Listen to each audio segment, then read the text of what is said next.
Oke, rekan-rekan sudah makan siang semua, jadi lapar lagi. Nah, kita akan bicara tentang teologi doa dalam buku yang ada di tangan saya, teman-teman.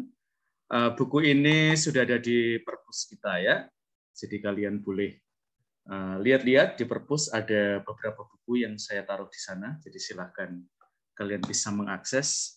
Henrikus Dimas, suka makan? Lumayan, Romo. Oke, kamu sendiri sering makan di luar rumah nggak sih? Nggak terlalu, Romo. Oke, Kebanyakan di rumah. biasanya kalau makan di luar rumah ada event tertentu atau pokoknya ada yang ngajak kamu pergi gitu? Kebanyakan karena saya yang pengen sih, Romo. Oke, apa sih yang menarik dari street food ya? Ini makanan yang kita temukan di jalan, makanan jalanan ya, dibandingkan dengan homemade ya. Apa sih yang istimewa dari street food sehingga meskipun ibu kamu, orang-orang di rumah itu memasaknya dengan penuh cinta, toh ada momen-momen ya kita pengen makan di luar. Biasanya kamu cari apa sih kalau di luar itu? Kebanyakan saya suka mie sih, Romo. Oke, suka mie. Apa sih yang enak dari mie? Kan di rumah sudah ada itu ya, mie plastikan itu, apapun mereknya. Kayaknya apa sih yang membuat beda mie yang di serve di rumah dengan mie yang di serve di street food? Apa ya? Nggak bisa dijelasin ya, Romo. Kayak ada yang beda aja. Oke, pokoknya ada sesuatu yang beda ya, sehingga kita itu punya kultur makan ya, atau budaya makan, termasuk di luar rumah. Oke, kalau makanan di dalam rumah, maksudnya yang disediakan oleh ibu kamu ya, ada nggak sih makanan yang menurut kamu favorit banget? Jadi kalau kamu punya kesempatan ya mengundang teman-teman kamu ke rumah kamu, kayaknya kamu pengen ya ibu kamu masak itu.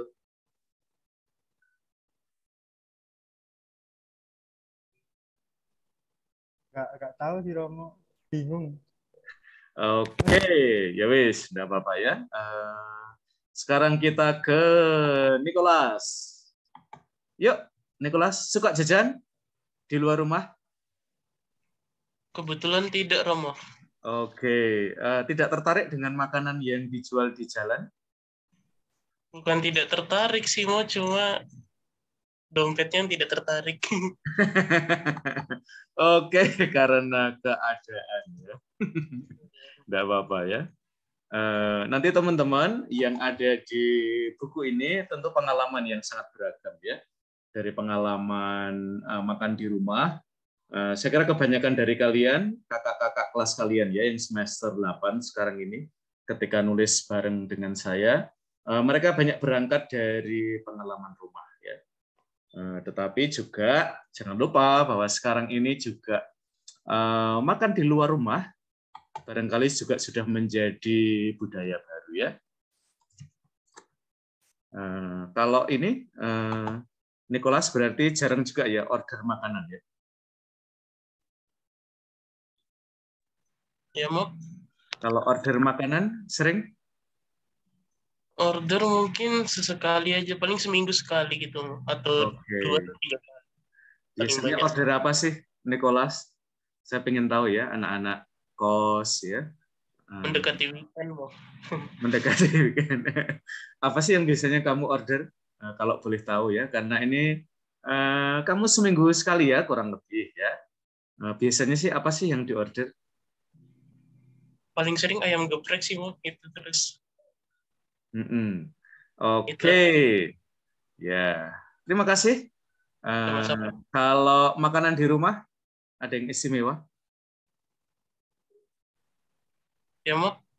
Kalau makanan di rumah ada yang istimewa karena kamu kebanyakan berarti makan di rumah ya, atau makan di kos ya? Di kos, mau. Iya. Oke, kalau makan di kos boleh tahu nggak sih? makan di kos itu kalau keseharian kamu makan apa gitu, kira-kira itu bisa menjadi inspirasi untuk buat doa makan nggak? Bisa sih, Mo. Tergantung menunya. Bisa Oh, mencerminkan juga inspirasinya tuh. kebanyakan berarti makan masak sendiri atau Iya, kos hanya tempat untuk makan? Mo. Cuma kalau gitu aja sih, Mo. Masak sendiri biasanya. Oke. Eh, kita sekarang mau tanya dulu ya, enggak apa-apa. Makasih Nicholas ya. Mbak Ranti, ya sering makan di luar rumah, Mbak Ranti? Ya, Mo. Ya. Sering, Mo. Oke. Sering order makanan? Sering juga. Kalau Oke. malas keluar, Mo. Ya. Apa sih yang menarik dari makanan yang dijual di luar kos atau di luar rumah, Mbak Ranti? Enak, Mo. Dibandingkan dengan makanan yang kamu masak sendiri? Iya, Mo. Contohnya Oke. kalau buat Indomie telur kan, kok Heeh, beda gitu ya yang dibuat sama abang-abang pinggir jalan itu, Mo. heeh. Kayak ada ciri khas tertentu gitu dari rasanya, cara Mm-mm. ngolahnya. Tadi Dimas juga itu nggak bisa diterangin sih Romo, tapi pokoknya lebih enak lah daripada yang saya makan. Kalau kamu bisa nerangin nggak sih, apa sih yang membuat makanan yang dijual di luar rumah itu cenderung ya lebih enak, lebih lezat? Mungkin ini juga bisa, Romo. Kalau makan di luar kan ada teman, bisa lihat orang. Kalau di kos kan cuman sendiri, rasa makanan itu juga nggak terlalu enak dirasa di mulut kayak gitu, Romo. Oke, jadi ada apa ya? Kita sebut aja setting ya, atau ambience ya. Nah, misalnya di dekat rumah tempat tinggal saya itu ada restoran yang kalau saya lewat berkali-kali itu saya merasa lucu juga ya. Karena itu restoran cookie ya. Ada ya restoran yang jual kue-kue gitu ya. Eh, Dan ternyata laris loh. Saya bolak-balik lewat itu ya nggak pernah sepi. Selalu ada orang dan mereka banyak duduk-duduk di luar. Dan kayaknya enjoy banget ya. Cuman saya belum tertarik ke situ ya. Kalau di depannya kayaknya saya udah agak sering ya. Cold and Brew itu ya. Selalu rame di situ. Oke, terima kasih Mbak Ranti. Nah, kalau suster pasti jarang jajan di luar ya. Makannya banyak kan di rumah ya. Suster Dewi ya. Meskipun makan di rumah mungkin dengan orang yang sama ya, tidak seperti teman-teman kamu yang makannya itu bisa ganti-ganti teman ya. Apakah ada sesuatu yang menarik sih, suster, dari pengalaman makan di rumah? Nah, jangan jawab dulu ya. Tapi kita coba lihat dulu ya, teman-teman, beberapa pengalaman makan dari tempat-tempat yang ada di sekitar kita ya. Kalau kalian punya akun Netflix ya, boleh dicari. If someone has to taste a real food, Nah, authentic bahkan food, it has to be street food. naratornya bilang ya, kalau kamu pengen sesuatu yang enak, orisinal, kamu perlu berjalan ya. Kalau makan di restoran itu standar aja ya. Kamu harus ke kaki lima. People have been doing the same dish for 40, 50, 60 years. They never went to culinary school. Ini ada di Jogja ya, salah satu yang juga diangkat. Kalau kamu mau order, kamu harus antri ya, pagi-pagi. In the city of 10 million people, almost 1 million make a living by selling on the street. It takes a lot of strength. Ini juga budaya makan yang ada di sekitar kita ya.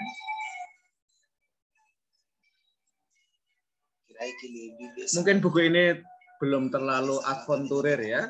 Kebanyakan yang ditulis tentang pengalaman makan di luar, meskipun dalam buku itu saya mengangkat juga ya budaya makan baru, keluarga-keluarga yang santap bersama tidak di rumah, tetapi di restoran atau tempat makan lain. Dan seperti yang dikatakan Ranti tadi, makan itu mengumpulkan kita bersama. Itu yang selalu menggembirakan ya, dari makan di luar rumah, terutama dengan teman-teman. Ya. Nah, kita coba traveling ya ke Amerika Latin. Street food is in our DNA. Ya, bahkan dikatakan apa ya, makanan jalan itu ada dalam DNA kita ya. DNA-nya itu tidak makan di restoran ya, tapi di jalan.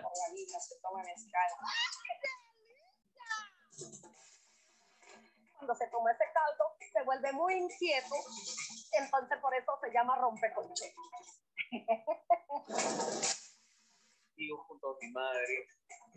Sekarang ini juga seringkali memasaknya pun didemokan, kita bisa lihat, tidak harus disembunyikan di dapur. Dan di setiap di belakang warung makan ada kisah yang sangat manusiawi. Yo tenía como ese temor por mi hijo. El asado era cosa de hombres, pero me considero una persona rebelde. No me dejo manejar. Es un mundo que tienes que luchar. Me devolví bien macha. Ada kisah perjuangan.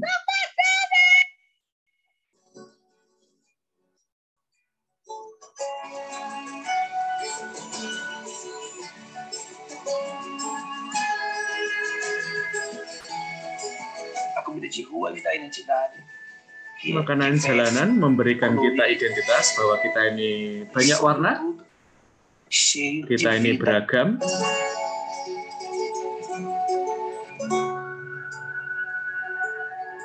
Ya, kita cuma nampilin trailernya ya, teman-teman. Kalau kalian punya akun Netflix, silahkan tonton sendiri. Kebetulan saya pernah ke negara ini ya, ke Meksiko, sehingga saya bisa melihat makanan-makanan ini.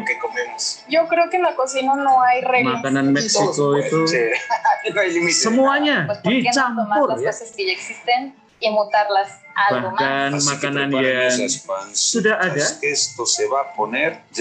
yang bisa kita lihat di supermarket ya, itu diolah lagi menjadi makanan yang jumlah Meksiko. Una hamburguesa que va de 10 a 15 ya, makan setinggi ini. Enterrados arriba completos. Tortillas ahogadas en salsas de colores. Nuestro hot dog es de 50 centímetros. Tacos dentro de 50 cm hot dognya. Setengah meter ya. Miguelito, tajín, la salsa de la casa. Oh my God. ¿Este negocio es un negocio familiar? Mi mamá fue la creadora de la torta de chilaquil. Nada ahí va sal. Es un secreto de estado, de familia y ahí se va a quedar.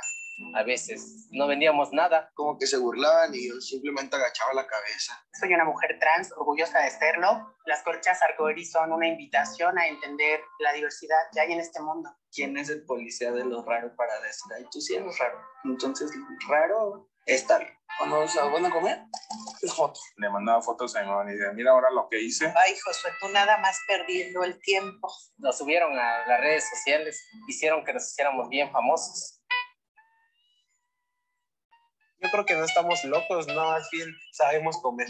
Aquí lo mínimo un barril de 4 litros. Mientras más le des, más cosas. No hay que hacerlo normal, hay que hacerlo gigante, hay que hacerlo diferente. Si no experimentamos, no vamos a saber a qué sabe. Di Meksiko kamu nggak akan menemukan yang normal saja. Algo insuperable, algo poético. Makanan itu seperti puisi ya. Ya. Jadi pengen makan ya, teman-teman. Nah, dengan segala yang baru saja kita lihat ya tentang budaya makanan atau budaya santap makanan, Kalau di Indonesia ya, mungkin kita melihatnya di MasterChef ya, Indonesia. Dan macam-macam event kuliner yang lain ya. Nah, berdasarkan pengalaman itu kita pengen ngangkat ya, bahwa di setiap aktivitas makan ya, di lokasi kita memasak, di situ ada kisah manusia. Nah, kita mau tanya-tanya pada kalian ya. Di rumah, salah satu lokasi kita makan, ada kisah yang bisa diangkat tidak? Nah, Mbak Putri, ya, ada nggak sih Mbak kisah makan di rumah yang menurut kamu memorable banget ya? Dan itu bisa diangkat ya dalam doa. Sebenarnya buku itu lahir dari passion itu ya. Kita berada di sekitar meja makan, kita bertemu dengan pribadi-pribadi di sekitar meja makan, lalu kita menyusun doa yang ada kaitannya dengan aktivitas di sekitar meja makan ya. Dari makan itu sendiri, mungkin bahkan sejak memasak dan seterusnya. Oke, Mbak Putri, kayaknya kamu makan di rumah sudah berapa puluh tahun ya?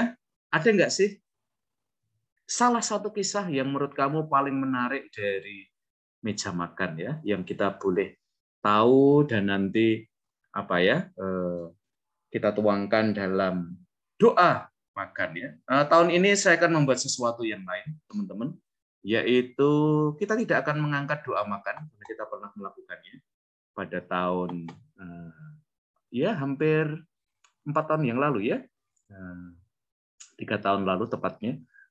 Tetapi tahun ini kita akan menulis sesuatu yang lain, yaitu doa pagi keluarga atau doa malam keluarga. Kalian boleh pilih salah satu ya. Itu akan menjadi tugas UTS kalian. Nah, cara nulisnya adalah mulai dengan mengangkat salah satu pengalaman keluarga yang menurut kamu sangat kuat ya. Tidak harus kisahnya itu kisah gembira terus ya. Tetapi bisa juga ya berdasarkan kisah apapun yang dialami keluarga dan punya tempat ya, dan kita mau menempatkan itu dalam entah doa pagi atau doa malam keluarga ya, karena kita seringkali merasakan doa malam atau doa pagi keluarga ya, apalagi itu kalau berlangsung rutin setiap hari, kita butuh inspirasi ya.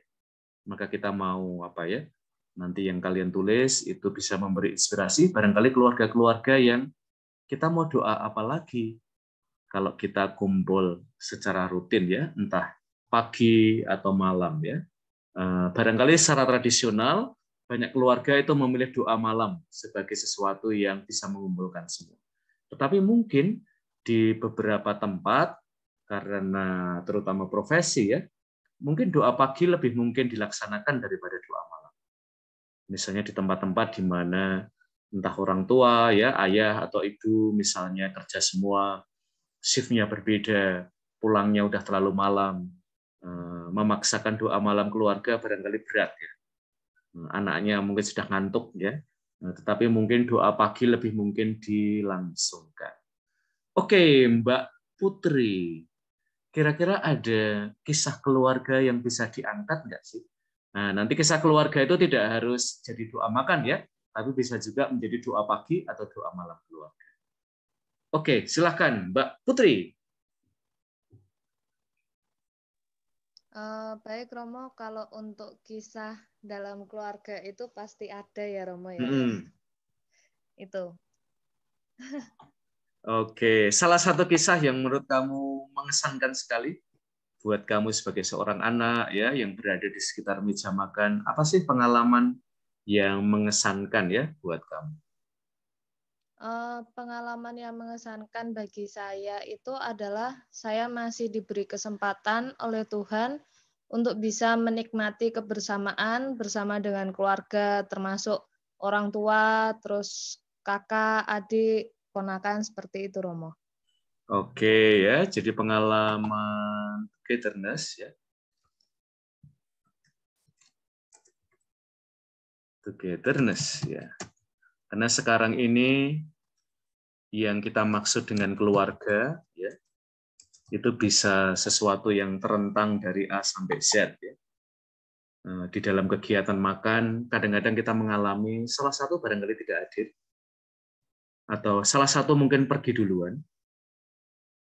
Tetapi masih ya, kita menyebutnya sebagai keluarga. Dan ada beberapa ini ya, aktivitas yang bisa kita lihat ya di keluarga tertentu misalnya. Salah satu yang pernah saya temukan itu adalah meskipun salah satu anak atau salah satu anggota keluarga itu tidak hadir, tetapi tetap disediakan piring di situ. Dan kursinya juga tetap ditarik.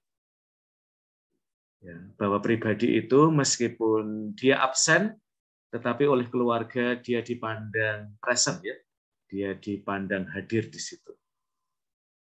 Dan ada beberapa momen ya, misalnya ibu atau bapaknya, kadang-kadang di antara kegiatan makan itu mereka akan mengulurkan tangannya ya ke kursi yang kosong itu ya, semacam gestur memeluk ya atau berbicara dengan pribadi itu.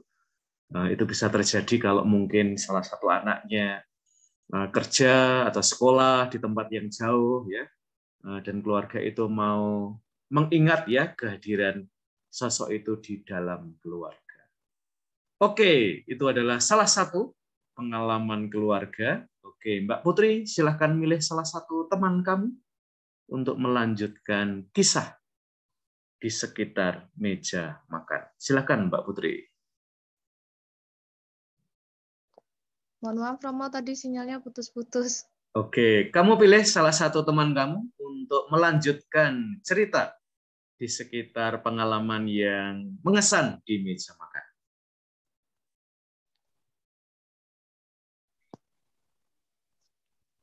Ya, silakan Mbak Putri pilih salah satu teman.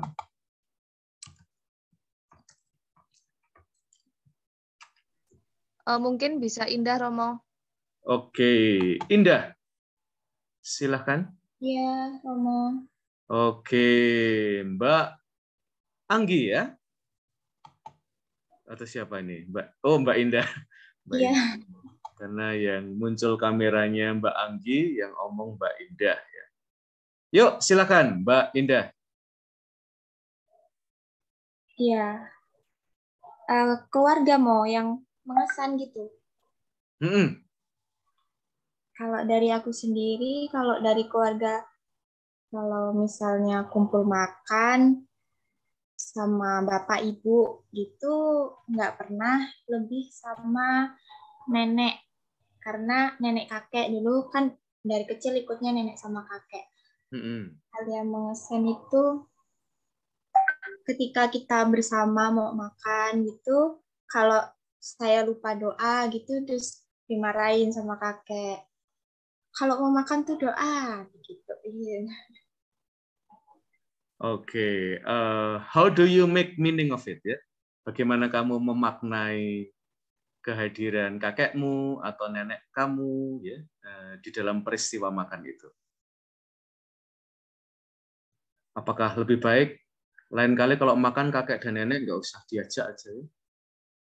Karena suka bener-benerin ya, ada yang keliru, nyuruh kita doa, atau Indah gimana kamu memaknainya?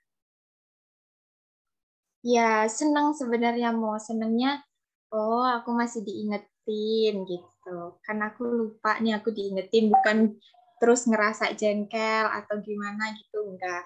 Bersyukur masih ada yang mau ngingetin, masih perhatian gitu. Oke ya, teman-teman, itu pernah dikatakan oleh Paus Fransiskus ya, kehadiran kakek nenek dalam keluarga itu punya arti apa sih? Dan Paus Fransiskus, mereka adalah orang-orang yang seringkali menggantikan, mungkin sementara waktu ya, kadang-kadang peran yang mestinya diambil oleh orang tua kita, tetapi kadang-kadang karena sesuatu hal ya, peran itu tidak selalu bisa diambil sepenuhnya. Maka mereka masuk ya di dalam keluarga sebagai yang menjadi pewaris iman. Misalnya kebiasaan doa ya. Barangkali orang tua kita nggak sampai menegur kita ya, tetapi kakek dan nenek karena tanggung jawab untuk mewariskan iman juga di dalam aktivitas makan, lalu mereka ya menggantikan sementara ya peran orang tua kalian ya. Maka kehadiran dari mereka yang seringkali secara sosial itu dianggap sudah tidak produktif ya secara ekonomi karena udah pensiun ya. Tetapi secara iman gereja itu mengapresiasi kehadiran mereka ya. Oke, terima kasih Mbak Indah. Kita langsung aja ke Mbak Anggi. Ya. Ada pengalaman makan di keluarga yang menurut Mbak Anggi itu sangat menyentuh, memorable, nggak akan saya lupakan. Kalau ada kesempatan untuk cerita, saya mau membagikan ke teman-teman. Ada nggak sih Mbak Anggi? Ada Romo. Oke. Saya cerita sedikit ya Romo. Ya. Ya, jadi di dalam keluarga kami itu makan menggunakan lauk itu sangat jarang sekali. Nah, jadi biasanya kalau misalnya makan ada lauknya gitu, itu akan dimasak sendiri dan di ibu atau nenek gitu dibagi rata seperti itu. Nah, kemudian jikalau sudah dapat semua dan masih ada sisa, itu diperbolehkan untuk mengambil lagi sih. Kalau misalnya di antara kami itu tidak hadir, jadi akan disisakan juga seperti itu. Jadi saya hal itu tersebut membuat saya tersentuh sehingga sampai di Jogja kalau makan ada lauknya banyak gitu jadi keinget di rumah. Gitu Romo. Oke ya, jadi bukan karena vegan kan keluarga kamu ya, sehingga tidak makan lauk? Gimana Romo? Bukan karena keluarga kamu vegan semua ya, vegan itu tidak makan lauk-lauk. Bukan Romo, karena jarang dapatnya gitu Romo. Oke ya, nah ini baik ya, teman-teman, pengalaman keluarga itu beragam ya. Maka di dalam pengalaman keluarga itu kita harapkan ya, kita tidak hanya mengisahkan satu segmen keluarga ya, maksudnya misalnya keluarga yang secara ekonomi sangat baik ya, sehingga semua hal itu tersedia secara berkelimpahan ya, melainkan juga saya kira ini yang juga dikatakan oleh Paus Fransiskus ya, terutama dalam Laudato Si ya. Soal budaya membuang ya. Throwing away culture. Jadi ada budaya terutama ini berlaku di negara-negara yang dunia pertama ya. Makanan itu sedemikian berkelimpahan sehingga cenderung orang tidak memakannya lagi ya. Mungkin kalian merasakan ya, terutama yang punya kulkas ya. Makanan yang masuk kulkas itu jarang-jarang kita makan lagi. Pada akhirnya ya teronggok di situ sampai kemudian expired dan kemudian kita membuangnya ya. Dan itu yang seringkali terjadi terutama di dunia pertama, apalagi yang merengkuh dalam arti positif, dalam arti negatif ya, budaya konsumerisme. Maka terhadap itu Paus Fransiskus sangat keras berbicara tentang budaya membuang makanan. Dan juga sebenarnya selain membuang makanan juga membuang relasi, membuang kehidupan ya. Mereka yang membuang makanan itu berarti merampok makanan itu dari meja orang miskin. Jadi pengalaman kita agar aktivitas makan itu juga menjadi aktivitas solidaritas ya.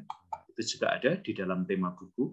Meskipun temanya tidak dalam halaman-halaman yang saya pilihkan kepada kalian ya. Jadi sekarang ini di kota-kota besar ya juga ada food bank ya. Jadi bank makanan. Tugas mereka adalah banyak loh orang-orang muda, termasuk orang-orang muda Kristen ya. Mereka mengontak ya orang-orang yang lagi punya resepsi makan, atau lagi ulang tahun atau apa ya. Jadi nanti kalau ada sisa makanan jangan dibuang ya. Mereka akan mendonasikan makanan itu kepada orang-orang yang lebih membutuhkan itu ya. Jadi mereka akan menampilkannya secara baru sehingga tidak nampak bahwa itu makanan sisa dan itu bisa dibagikan secara layak ya. Seperti pengalaman Mbak Anggi ya, di asrama makan ya, lihat lauk ya, tiba-tiba ingat keluarga ya. Maka pengalaman seperti itu nanti juga bisa diangkat ya. Oke, rekan-rekan sambil nunggu pengalaman kalian yang lain, mari kita lihat kisah-kisah apa sih sebenarnya yang ada di sekitar meja makan ya. Yang bagian ini kita skip saja. Ya, ini juga adalah kisah yang ada di dalam keluarga.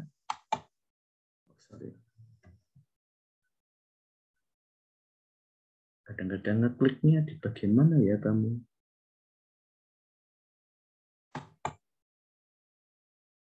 Oke. Karena putih itu lalu nggak kelihatan. Enggak. Ya udah ini dulu aja lah.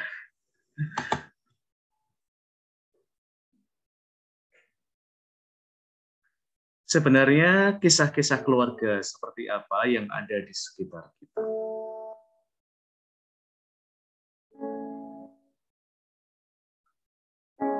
Barangkali kalau kita lihat dari segi jumlah, kisah ini tidak bisa kita temukan dalam setiap keluarga, tetapi dalam beberapa keluarga kita menemukan kisah ini. Dan kisah ini bisa kita angkat juga di dalam. Harapan adalah kemampuan untuk bisa melihat bahwa ada terang meskipun di sekitar kita hanya ada kegelapan. Nah, nanti teman-teman yang perlu kalian lakukan adalah selain merumuskan doa terkait dengan keluarga, juga saya minta kalian mencari perikop kitab suci yang sesuai dengan doa kalian. Jadi yang harus dilakukan dulu adalah menemukan sebuah pengalaman terkait dengan keluarga, lalu kalian susun dalam doa, baru kemudian nyari perikop kitab sucinya, ya tidak kebalik ya. Lalu kemudian mencari inspirasi kehidupannya. Nah, biar tidak terlalu abstrak, silahkan kalian membuka ya file yang sudah saya bagikan kepada kalian. Oke, Mbak Maksima Anggi, kamu cari teman kamu, Mbak Maksima Anggi, untuk membuka buku yang sudah saya bagikan kepada kalian.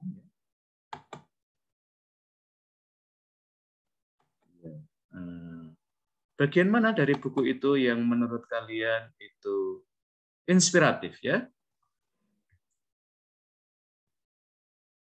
Oke ya.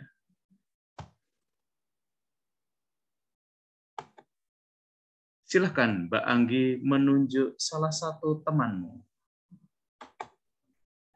Aperian Bahtiar, Romo. Oke, silahkan. Apelian Bahtiar. Ya, Romo. Oke, ya kamu memilih bagian dari buku yang halaman berapa, Apelian Bahtiar? Sebelumnya mohon maaf Romo, untuk bukunya itu saya belum mendangi. Oke, ya sudah. Mbak Anggi pilih orang lain. Suster Dede, Romo. Oke, Suster Dedeus. Halo Romo. Ya, mendengar suara kami, Suster? Mendengar, saya baru pergi ketemu temanku datang, Romo. Pertanyaannya apa ya? Nah, pertanyaannya apa? Berpas. Ya. Gimana, silakan Romo? membuka file yang sudah saya bagikan kepada grup ya, Suster. Pilih salah satu file yang menurut Suster paling menarik.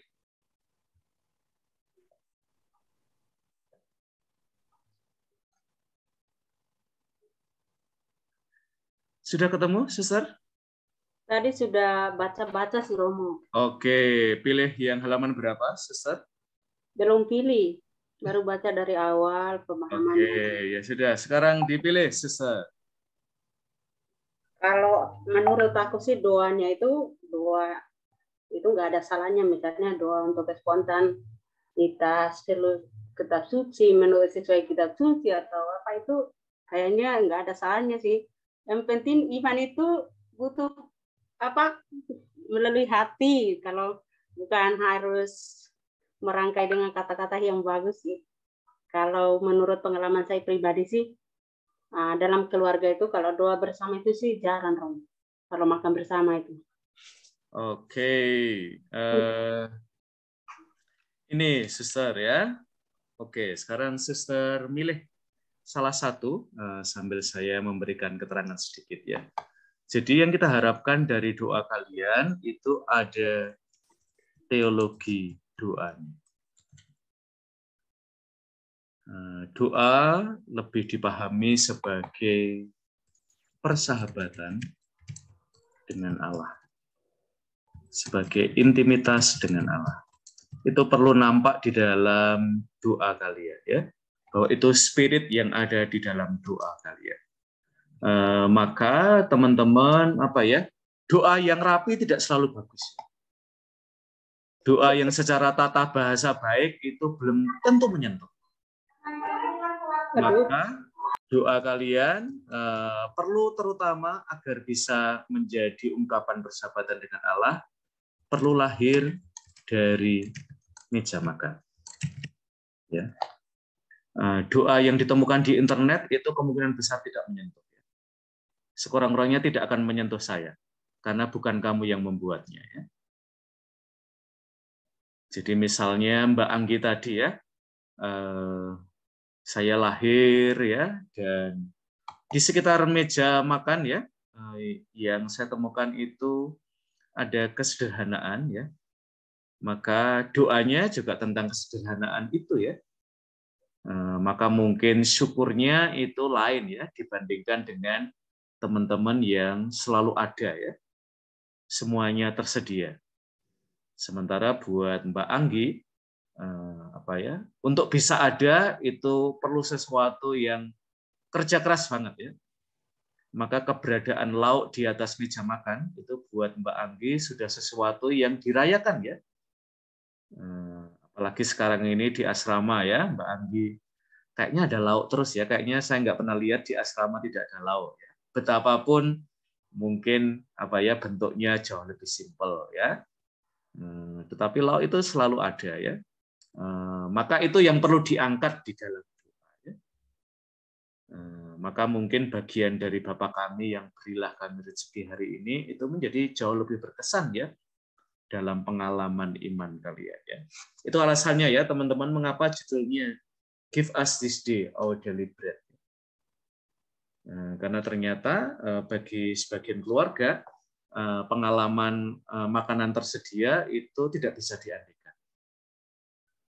Dan di kelas lain, saya nggak lupa ya apakah kelas B, A, atau D ya, itu bahkan ada beberapa dari kalian cerita begini ya pada saya, pada kita di kelas. Romo, di rumah kami itu kita nggak pernah makan di meja. Kita makannya tuh lesehan. Karena rumahnya terlalu kecil, Romo. Kalau ditaruh meja nggak muat. Maka aktivitas makan itu berlangsung ya di lantai. Kadang-kadang baru ketika makanannya itu dalam jumlah yang banyak, lalu ada meja darurat yang ditaruh di situ. Ya. Nah itu juga pengalaman keluarga ya, jadi kita tidak boleh hanya segmen tertentu ya dari keluarga yang kita angkat kisahnya, melainkan juga pengalaman banyak keluarga ya. Rumah kami itu satu ruangan, Romo. Ya tempat tidur, ya tempat makan, ya tempat masak, ya tempat belajar, satu ruangan aja, Romo. Itu agak berbeda ya dengan sebagian dari kita yang meja makan, ruang keluarga, tempat tidur itu terpisah-pisah jelas ya. perbedaannya. Oke, Suster, sudah menemukan? Suster Dedeus? Apakah susternya malah cari makan, guys? Wah, ini diberi waktu saya. Halo Romo. Ya. Maaf Romo, kita ada di sini cuma nggak fokus. Sorry Romo. Yuk, Suster, silakan. Halaman berapa, Sus?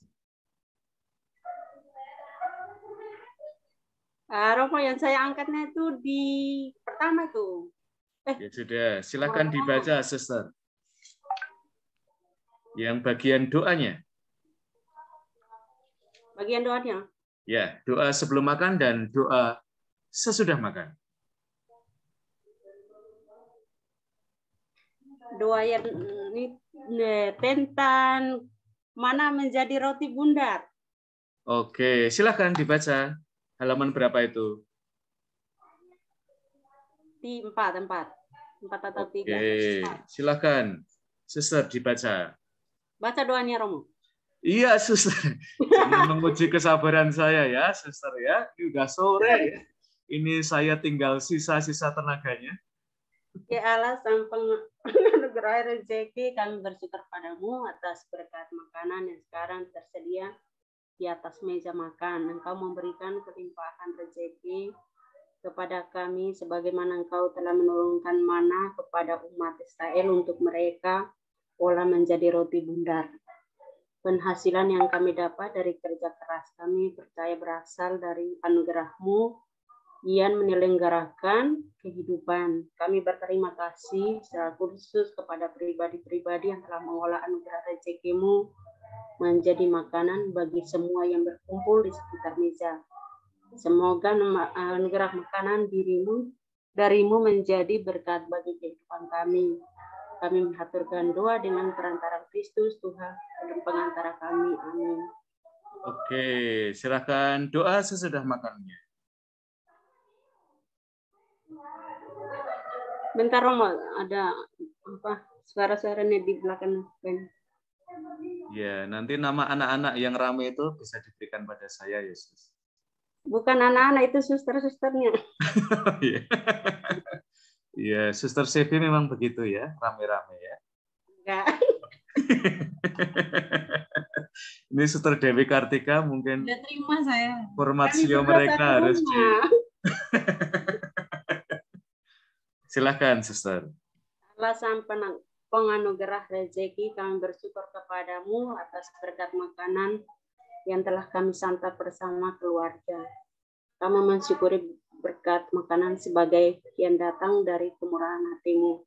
Semoga Engkau berkenan menganugerahkan rezeki kepada para pencari kerja yang berlari seperti umat Israel, berlari kian kemari untuk memungut mana mereka menggiling mana dengan banyak kilangan ya.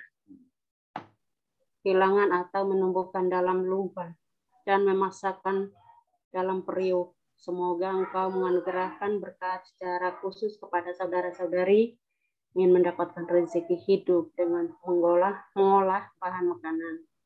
Semoga rezeki mereka berlimpahan. Doa ini kami haturkan kepadamu dengan perantaran Kristus Tuhan dan pengantara kami. Oke, Suster. Kira-kira pengalaman manusiawinya ada di mana, Suster, dalam doa itu? Kebetulan yang nulis pengalaman manusiawinya itu yang saya kenal sih, Mutiara Andalas siapa itu ya.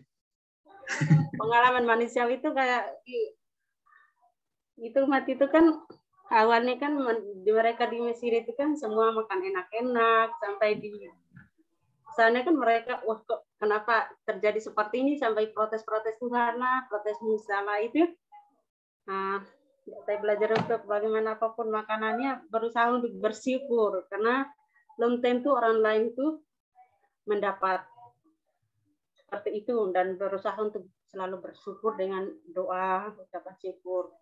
Itu pengalaman dulu pernah 99 itu Romo, kita belum terjadi, peran itu masih kecil. Dan makanya di rumah semua serba ini ketika kita lari ke hutan tidak bisa makan sampai maunya tuh menyerah, mau mati. Dari situ belajar untuk bersyukur apa adanya yang disediakan gitu.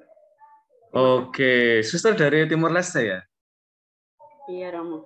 Oke, nah itu salah satu juga ya, suasana makan dalam situasi darurat ya, itu juga sesuatu yang bisa diangkat ya, kalau kita merasa bahwa pengalaman ini juga mungkin dialami oleh sebagian dari masyarakat kita ya. Doa ini sebenarnya sangat terinspirasi oleh mereka yang mencari kerja ya, dengan sangat keras sehingga tersedia makanan di atas meja. Saya masih ingat salah satu pengalaman keluarga yang buka restoran di San Francisco. Keluarga yang sangat muda, pekerja keras, akhirnya suaminya itu memutuskan untuk buka restoran. Ya. Restorannya sekarang ini jauh lebih terkenal ya, karena dapat review baik, dapat beberapa award ya dalam kompetisi antar restoran di situ. Tapi yang mau saya ceritakan adalah masa-masa awal ya. Ketika kadang-kadang dia bilang ya, Romo, kerja di restoran itu sepi nangis, rame juga nangis. Dan itu menjadi dinamika dari keluarga itu. Sepi itu nangis karena apa ya? Yang sudah kita sediakan bahkan mungkin harus kita buang ya. Rame juga nangis karena kita nggak bisa istirahat sedetik pun.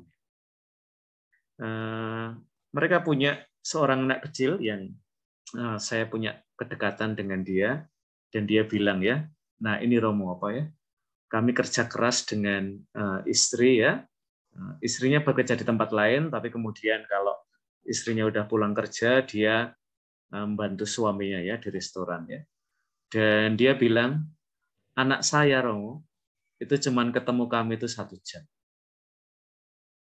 Kami berangkat, anak saya itu belum bangun. Kami pulang, anak saya itu sudah tidur. Saya cuman ketemu 1 jam saja di antara ritme kerja yang keras itu.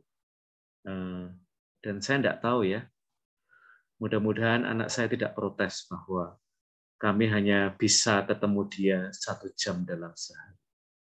Tapi itu realita dari para pekerja keras ya, yang itu satu-satunya kemungkinan mereka bisa survive sebagai keluarga ya di kota yang sangat besar. Oke, terima kasih teman-teman. Saya akan menampilkan video yang tadi saya cari-cari ya, kok nggak bisa ketemu ya. Judulnya adalah, ini juga salah satu pengalaman keluarga tentu ya. Mudah-mudahan salah satu pengalaman keluarga tentu adalah mengalami masa lansia. Dan bahkan pasangan hidup kita sudah tidak ada.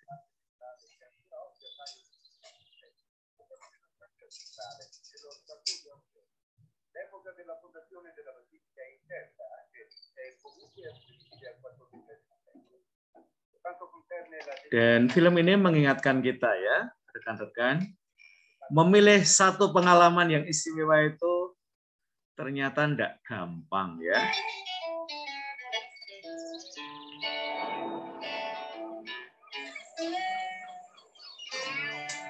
Dan ini nampak dalam pengalaman Arturo ya, yang mau memotret burung camar. Dan burung camarnya itu sepintas PHP-in kakek Arturo ini ya.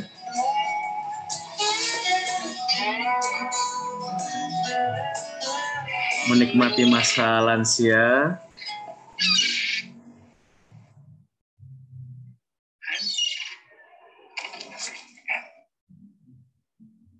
Oke, kita tunggu ya. Kira-kira mau masa lansianya mau dihabiskan dengan apa ya? Apakah dengerin radio? Tapi kemudian lihat ya, ada pasangan. Nah, burung camarnya tuh imut banget ya. Menyediakan diri untuk difoto. Maka kakek Arturo ini jadi berubah pilihan dari membeli radio ke membeli kamera.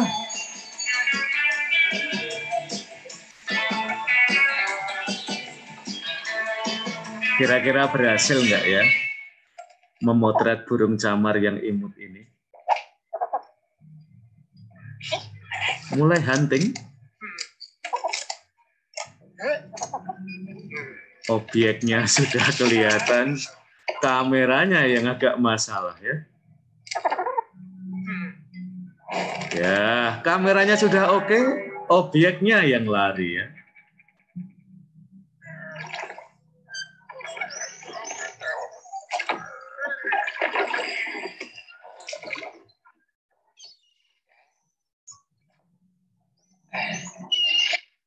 Nggak menyerah, mengejar objeknya. Kayaknya udah perfect ya, sunset, burung camarnya udah siap, tapi sesuatu mengganggu ya.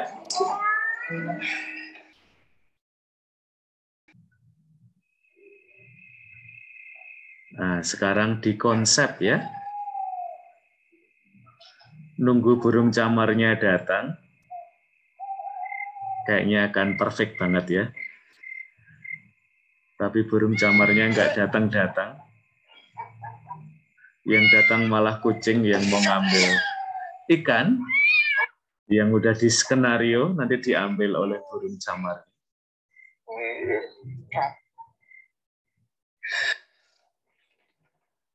Ketiduran.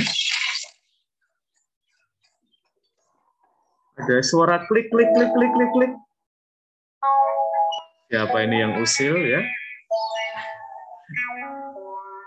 Tinggal tulang, nggak sempet dipotret ya. Padahal ini kamera zaman dulu ya teman-teman, belum digital. Jadi, wah ini kesempatan ya. Sudah tampil imut.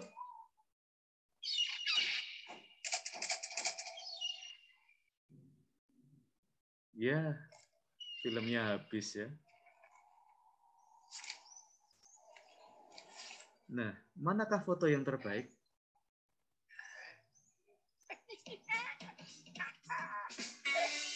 Ternyata kakeknya ketika tidur ya. Burung camarnya yang klik-klik ya, motret mereka berdua.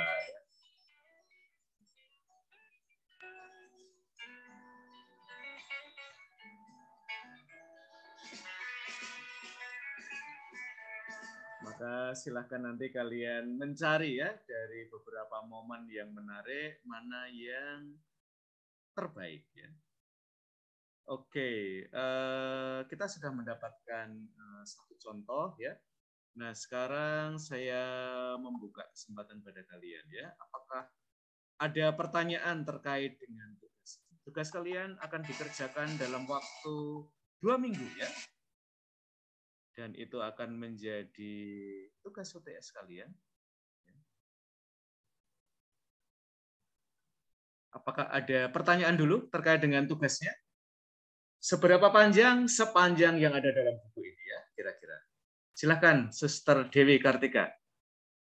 Baik, Romo, terima kasih. Berarti ini saya memastikan aja, konsepnya sama seperti doa makan itu ya? Konsepnya seperti doa makan. Pengalamannya bisa lebih luas ya, Suster. Tidak hanya di meja makan, tapi juga di ruang-ruang lain di rumah kita ya. Bisa jadi ruang tamu, bisa jadi ruang tidur, atau halaman kalau ada ya, atau apa ya, belakang rumah. Pokoknya salah satu apa ya, pengalaman di ruang rumah kita ya, atau di sekitar rumah kita yang menurut Suster paling menarik ya. Dan paling menarik itu bisa sesuatu yang memang sangat menyentuh bagi Suster, bisa juga sesuatu yang mungkin dialami oleh banyak keluarga. Karena pada akhirnya kan kita pengen ya doa itu dibaca atau digunakan oleh keluarga-keluarga. Dan ketika mereka nanti milih doa, itu mereka lihat, oh kayaknya ini sesuatu yang relatable ya dengan pengalaman keluarga kita. Nah, itu Sister. Apakah masih ada pertanyaan? Satu lagi Romo, apakah ada kesempatan untuk konsul? Ya, ada Sister ya. Konsultasinya nanti di grup aja ya teman-teman ya. Jadi nanti kalian posting tugasnya di grup WA kita, lalu saya akan memberikan tanggapan ya terhadap doa yang sudah kalian berikan pada saya ya. Tapi jangan semuanya 1 jam sebelum dikumpulkan ya. Nanti saya kelabakan ya untuk memberikan komentar. Tapi mulai aja ya yang sudah dari kalian sudah punya gagasan, yang sudah mulai nulis-nulis. Lalu barangkali kesulitan kalian mungkin tidak mencari teks kitab sucinya ya. Tetapi mungkin kesulitan kalian adalah mencari kutipannya yang inspirasi kehidupannya. Tadi sudah ada ketika adik kita ya yang kakinya diamputasi, itu kutipannya dari Desmond Tutu ya tentang harapan.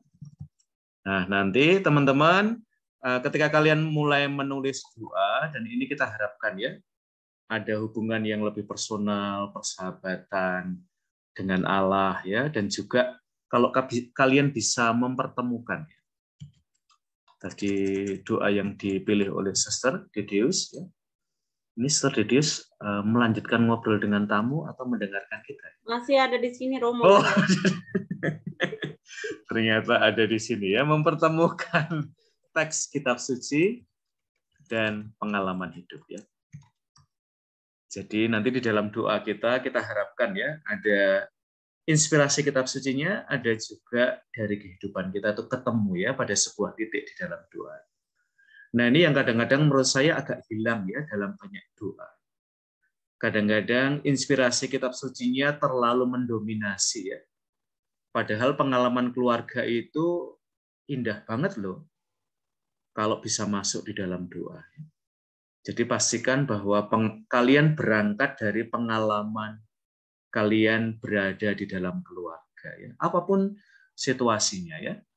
Jadi kalian bisa mengangkat tidak harus selalu happy story ya, tapi barangkali juga permasalahan-permasalahan, mungkin tragedi di dalam keluarga, itu juga layak untuk kita kisahkan kepada Tuhan dalam doa.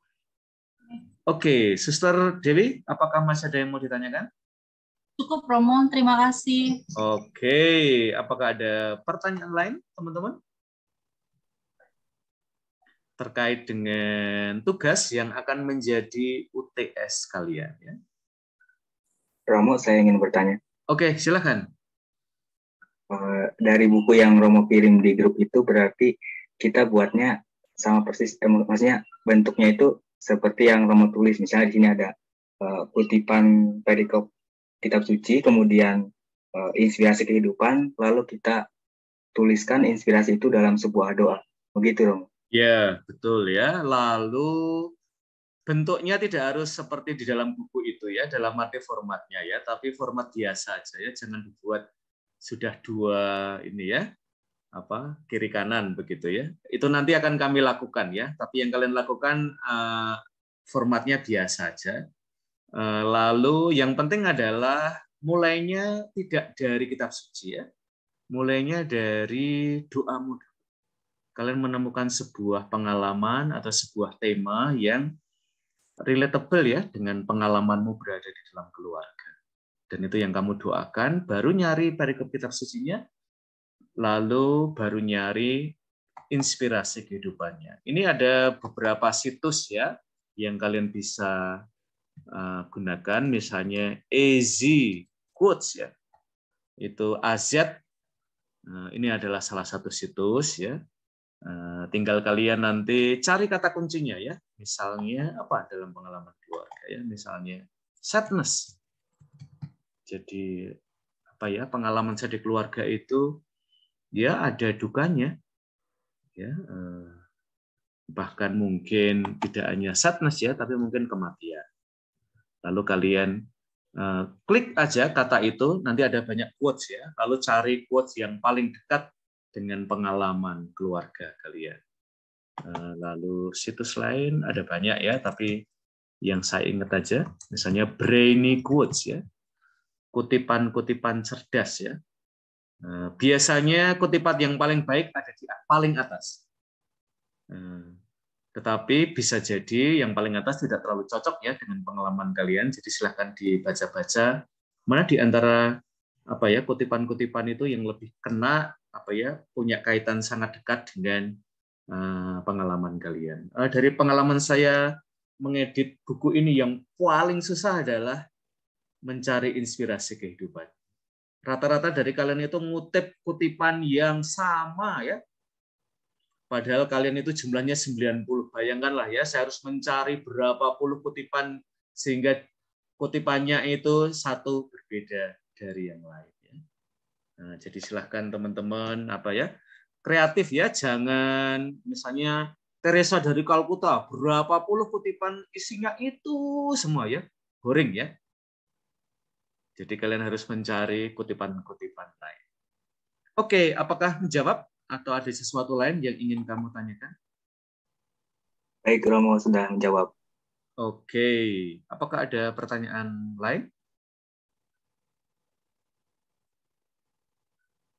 Oh iya, buat kalian yang mungkin tidak bisa presensi, ternyata itu saya setting 5/4 ya.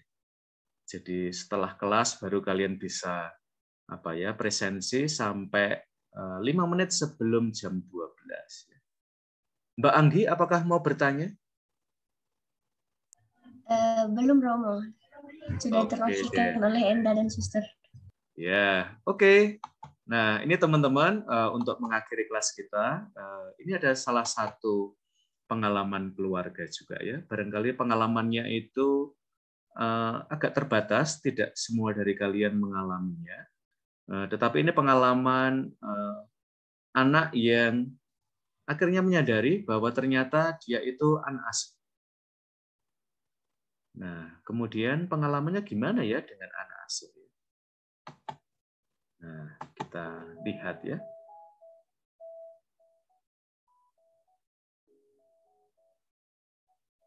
Two different kinds of love. That's for my dance recital. Oh, look how little you were. Oh, my gotcha day party last year. I remember that. Mama, tell me my adoption story again. Nah, anaknya bertanya, Ibu, bisa cerita nggak sih cerita saya diadopsi? I went to the orphanage and couldn't wait to meet you. Ibunya pergi ke panti asuhan. I waited and waited. Menunggu. And finally they brought you in. When I held you in my arms for the first time, I fell in love.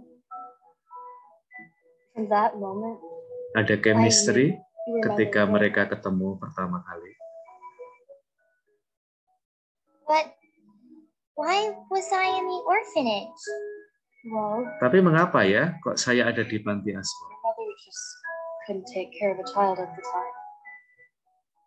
Ibu kamu tidak bisa merawat kamu secara terbaik. Life was difficult for her. Hidup sangat sulit bagi ibu kamu. Maka dia dengan berat hati mengirim kamu ke panti asuhan. Tapi dia cinta banget loh sama kamu. I'm grateful for her because she gave me you.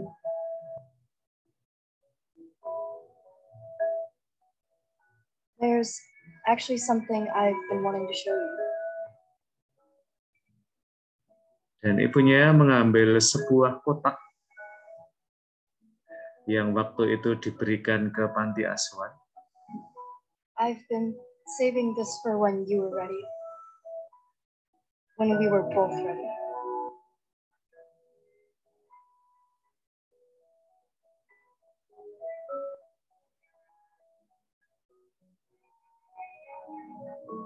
Whoa.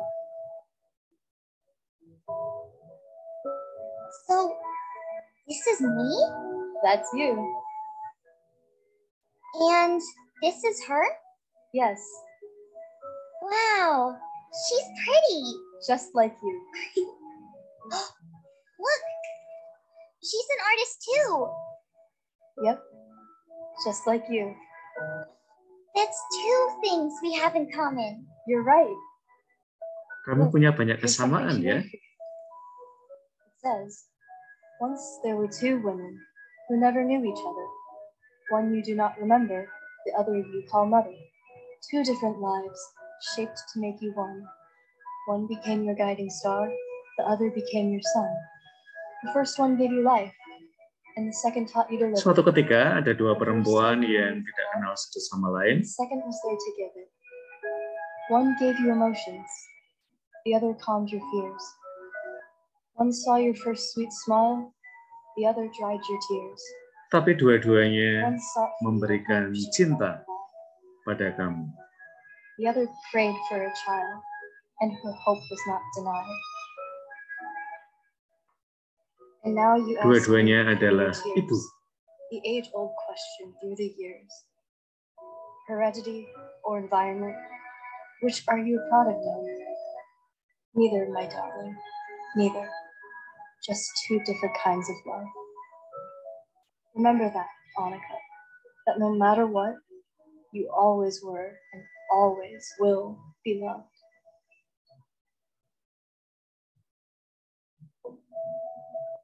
So, do you think I'll ever get to meet her?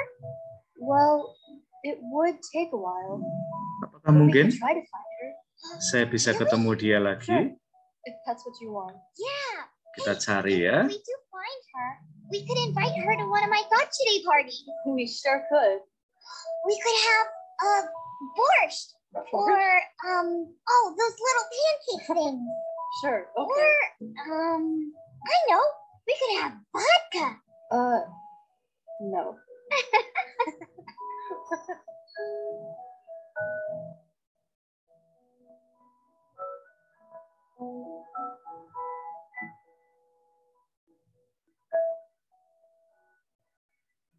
Oke, rekan-rekan, di sudut-sudut rumah kita ada banyak story ya. Ambil satu kisah yang paling menyentuh buat kalian. Saya tahu kalian mau cerita banyak, tetapi halamannya tidak bisa panjang ya. Maka silahkan kalian ambil salah satu kisah yang paling menarik buat kalian, dan itu yang kalian akan tuliskan di dalam doa ya. Tidak banyak ruang, tetapi cukup kok ya. Kisah kalian itu masuk di situ. Dan nanti silakan memberi judul ya. Kalian boleh belajar dari judul-judul yang ada. Sesuatu yang langsung membantu pembaca, oh ini toh temanya ya yang mau diangkat. Kurang lebih itu yang bisa saya berikan kepada kalian. Apakah masih ada pertanyaan? Kalau tidak ada, kita akan mengakhiri kelas kita, teman-teman.